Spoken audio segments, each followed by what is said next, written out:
Ndongenda bahaye mwese canke mwaramutse bivanye naho mugenda mudukurikirana muherereye. Mwese mudukurikira muherereye mu bihugu vy'amakungu ya kure cane abadukurikira muherereye ku mugabane w'abanyamerika, mwese mudukurikira muherereye ku mugabane w'abanyaburaya, abarijya nino ku mugabane wa Aziya, mwese kandi mudukurikira muherereye ngaha mu gihugu cacu Burundi, intara, amakomine, imitumba, ubucimbira, imisozi bigiye bitandukanye bivanye naho buri umwe wese adukurikirana aherereye. Mwese ndabahaye kaze. Fyonda subscribe ni bukoresha ururimi rw'icongereza canke wo bukoresha ururimi rw'igifaransa ufyonde sabone, hamuca ujya ngaha iburyo ufyona no kwa kantu kameze nk'agakengeri, amakuru n'ibiganiro dutohoza umwanya ku mwanya bize bigushikako aho uzoba uherereye hose.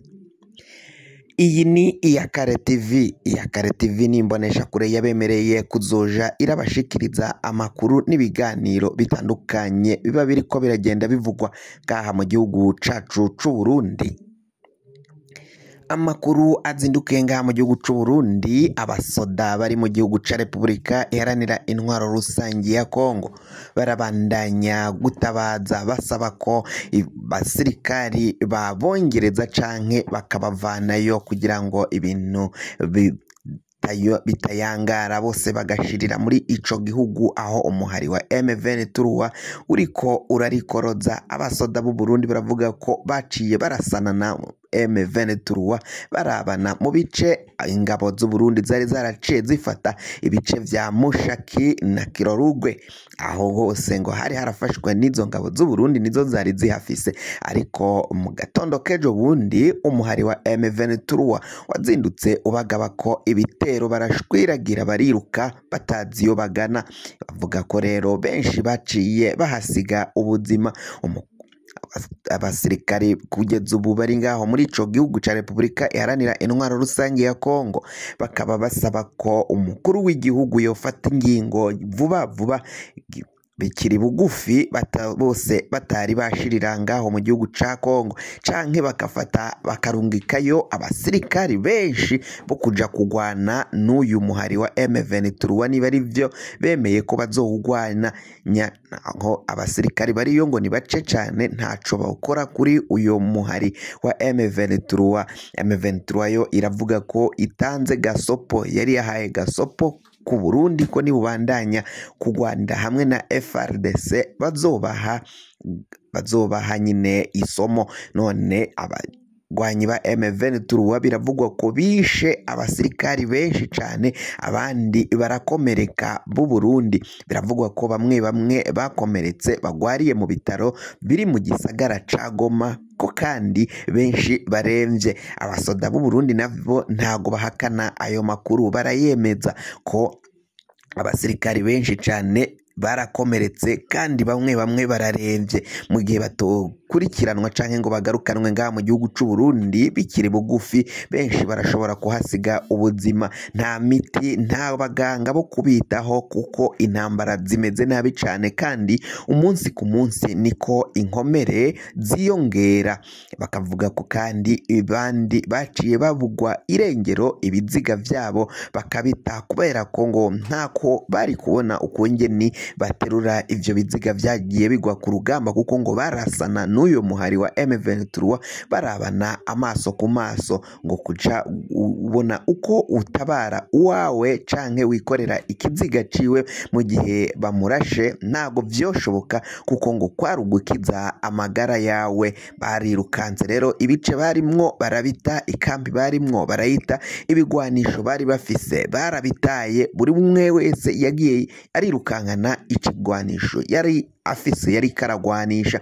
Ibindi vyari muri sitoke canke vyari mu bubiko bw'iyo kambi byafashwe n'abagwanyi ba M23. Kuri ubu ngubu nibo bafise izo kambi, ndetse bafise n'utwo duce twa Mushaki na Kirorugwe, aho rero ibintu bibandanya kuyangara nk'uko amakuru ava ngaho muri ico gihugu ariko aravyemeza. Majoro Ndayiragije Onesphore ndetse na Majoro Pascal Ngendakumana, abo bahasize ubuzima muri iyi ndwi dutanguye ubwo bariko baragwana n'uyo muhari wa M23. Biravugwa ko benshi rero babuzwe irengero kuko ibiharuro vyariko biratangwa havugwa ko hishwe abasoda 200 mbere kandi hagakomereka abasoda 61 bose bagwariye mu bitaro vyo mu gisagara ca Goma. Haravugwa ko kandi ivyo biharuro vyari ivy'imfata kibanza kuko ngo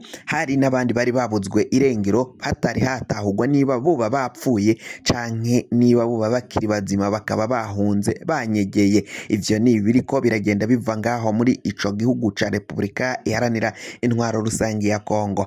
Muri kano gatondo biravugwa ko n'ubundi ugwamo rw'inkoho rwazindutse rwiyasira, hariko harumvikana ibikoho vya muzinga, ibikoho biremereye cane biriko birasirana muri iyo ntara ya Kivu y'uburaruko. M23 iravuga ko itagomba guheba, ko igomba guha isomo abo basoda bose bifatanije n'igisirikari ca FARDC kugira ngo bahabwe isomo ry'intambara. Ibiriko birabera ngaho muri Nord Kivu na Kamaramaza, ingabo z'u Burundi zo buze ayo zicira nayo zimira, ibintu vyakomeye. Abantu benshi rero ngaha mu gihugu c'u Burundi nabo bariko baribaza inyungu Uburundi bufise muri iyi ntambara ya FARDC na M23.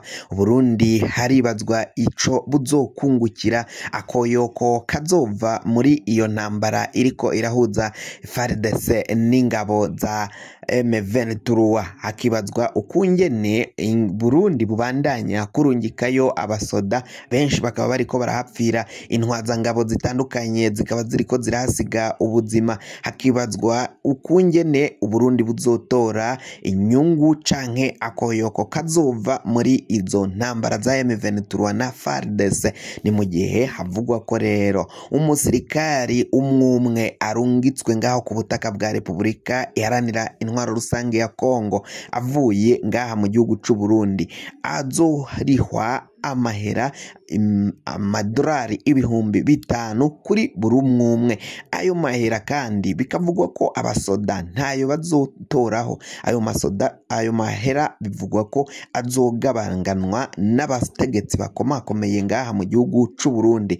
Abo bategetsi hakaba harimwo umukuru w'igihugu Varisito Ndayishimiye, uramutswa igisirikari c'u Burundi General Prime Niyongabo, ndetse n'abandi bagenero bakomakomeye nka Lieutenant General Silas Ntigurirwa ndetse na Colonel Leveriano Ndikuriyo. Ayo mahera azoyafatako. Bikavugwa ko rero ari zomvo ngo bituma abasirikari babandanya kurungikwa ngaho mu gihugu ca Kongo, bakabandanya batagira ico bakorerwa ngo bitabwe ko, kuko bahora basemerera basaba ko bugarukanwa ngaha mu gihugu c'u Burundi, ariko abategetsi batandukanye baheze mu gacereri, nta numwe yagize arico ayishura kuri ubwo busabe bw'abasoda bariko bararasigwa ngaho mu gihugu ca Kongo.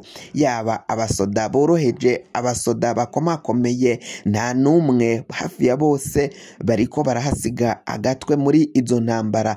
Cabikoze abaryango babo basirikari bariko barahasiga ubuzima, mbere n'abandi baciye baja muri Kongo kuko nta cyizere bafise, nta vyizigiro bafise ko bazohava bagaruka amahoro ngaha mu gihugu c'u Burundi. Baratabaza bavuga ko ivyo umukuru w'igihugu yaciye akora akaja kugurisha abana b'u Burundi yabadandaje ubugira akabiri kose.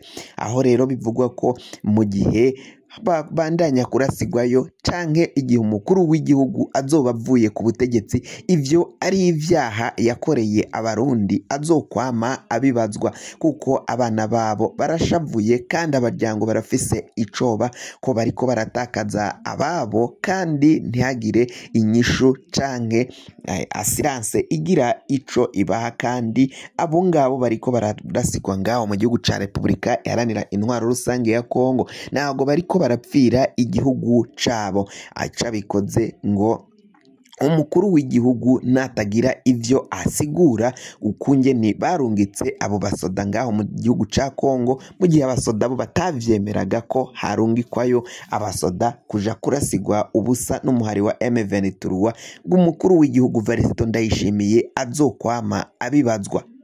iyi ni iya Kare TV, fyonda subscribe niba ukoresha ururimi rw'icongereza canke wowe ukoresha ururimi rw'igifaransa ufyonde abone, hama amakuru n'ibiganiro dutohoza bize bigushikako aho wibereye hose.